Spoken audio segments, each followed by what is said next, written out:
And then in the last game of the day, ladies and gentlemen, at 11 o'clock, we got Weber State, who went 6-5 last year, traveling to Washington, who went 14-1. Washington favored by 27.5 points on the Big Ten Network. Michael Penix Jr., which, by the way, I don't know if you knew this last year, but Michael Penix Jr. was kind of good at football. He went 363 of 555, threw for 4,003 yards, 36 touchdowns, 11 interceptions. Dylan Johnson on the ground had 233 carries for 1,195 yards, 16 touchdowns. And Rome Odunze, 92 catches for 1,640 yards and 13 touchdowns. I know what you're thinking. What do all these players have in common? They're not back from the Washington team, which is why this is not a ranked Washington team. They lose their head coach, DeBoer, to Alabama. Michael Penix Jr. goes in the first round to Atlanta. Odunze goes in the top 10 as well to the Bears. And it's just like, all these guys are gone, which made your team so good last year. Now, don't get me wrong, Jedd Fisch is a phenomenal hire. I like Will Rogers at QB. He was good at Mississippi State.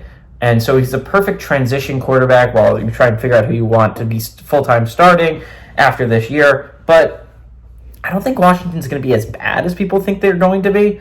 But again, this is not a Washington team. It's not the Washington team that's coming off a national championship loss, right? This is a Washington team didn't play. I don't know if it's going to be that good. They're going to a really hard conference in the Big Ten, right?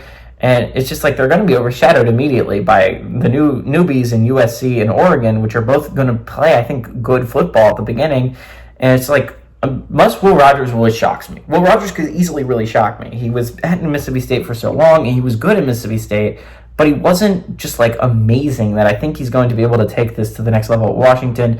I think Jedd Fisch is a good coach. I think this game should win 6-7 games this year. I just don't, I'm looking at it, just like looking at it from the eye test, they don't pass the eye test for me to really be excited about Washington football this year. Really think they have a chance to do really anything in the Big Ten. I mean, I could be wrong. Again, that's the beauty of the beginning of this year, is that we don't know what we're going to see out of any of these teams. Any of the teams that I talked about today could go on a surprising championship run. It's just, what are the chances of that? I think Washington is not super high, but it's like, I'm not the be-all, end-all. Washington could easily be a better team than I expect them to be.